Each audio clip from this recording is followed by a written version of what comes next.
semua, kembali lagi dengan saya Davis Cristiano Purba. Di video ini saya akan melanjutkan materi tentang kewirausahaan, bab yang ketiga, tentang menentukan peluang usaha dan memilih lapangan usaha, mengembangkan gagasan usaha. Poin pertama yaitu menentukan peluang usaha. Sebelum kita memulai usaha, kita harus tahu peluang apa yang cocok dan memiliki prospek bagus. Bagaimana cara menentukan peluang usaha? Yang pertama, mengenali kebutuhan pasar. Bisnis yang sukses adalah bisnis yang dibutuhkan oleh banyak orang. Misalnya, jika suatu daerah belum ada warung kopi yang nyaman, itu bisa menjadi peluang usaha yang menjanjikan. Yang kedua, mengamati tren dan perkembangan. Tren terus berubah dan kita harus mengikuti perkembangan zaman. Contohnya, bisnis makanan sehat semakin banyak dicari karena masyarakat mulai peduli dengan kesehatan. Yang ketiga, menyesuaikan dengan keahlian dan minat. Peluang usaha yang baik adalah yang sesuai dengan keahlian atau minat kita. Jika suka memasak, maka bisnis kuliner bisa menjadi pilihan yang tepat. Dan yang terakhir, mempertimbangkan modal dan risiko. Sebelum menentukan peluang, kita juga harus melihat apakah kita punya modal yang cukup dan bagaimana risiko yang akan kita hadapi. Yang kedua, memilih lapangan usaha. Setelah menentukan peluang usaha, langkah selanjutnya adalah memilih lapangan usaha yang tepat. Ada banyak jenis usaha yang bisa kita pilih.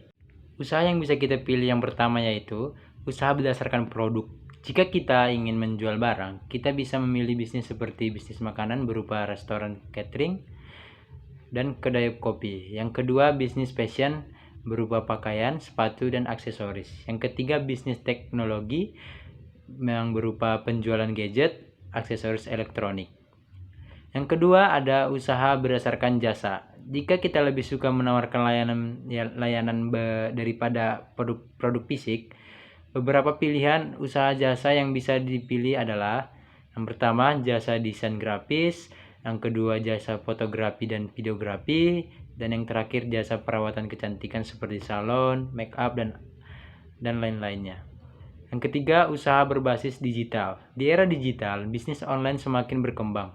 Beberapa contoh usaha berbasis digital yang menjanjikan, yaitu yang pertama, dropshipping dan marketplace online, content creator dan influencer, jasa kursus online, dan pembelajaran digital. Memilih lapangan usaha yang tepat akan membantu kita mengembangkan bisnis dengan lebih mudah dan sesuai dengan target pasar.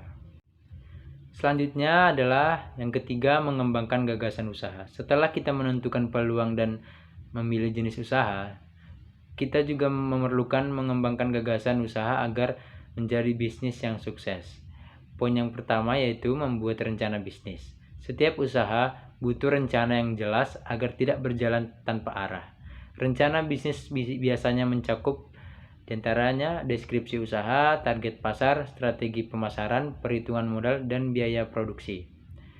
Yang kedua, mempelajari persaingan. Kita harus tahu siapa kompetitor kita dan bagaimana kita bisa lebih unggul dibanding mereka. Misalnya, jika kita membuka bisnis kopi, apa yang membuat kopi kita lebih unik daripada kedai kopi lainnya. Yang ketiga, inovasi dan kreativitas. Bisnis harus selalu berkembang. Kita bisa berinovasi dengan cara menciptakan produk yang baru yang unik, menawarkan layanan tambahan yang menarik pelanggan, menggunakan teknologi untuk meningkatkan efisiensi bisnis. Dan yang keempat, ada pemasaran yang efektif. Tanpa promosi yang baik, bisnis akan sulit berkembang. Cara pemasaran yang bisa digunakan antara lain, memanfaatkan media sosial, membuat promo dan diskon menarik, dan yang terakhir, menggunakan iklan digital untuk menjangkau lebih banyak pelanggan. Jadi, untuk membangun usaha yang sukses, kita harus menentukan peluang usaha dengan baik, memilih lapangan usaha yang sesuai, dan mengembangkan gagasan usaha dengan strategi yang tepat. Semoga penjelasan ini bermanfaat untuk kalian, dan saya ucapkan terima kasih yang telah menonton. Saya pamit undur diri.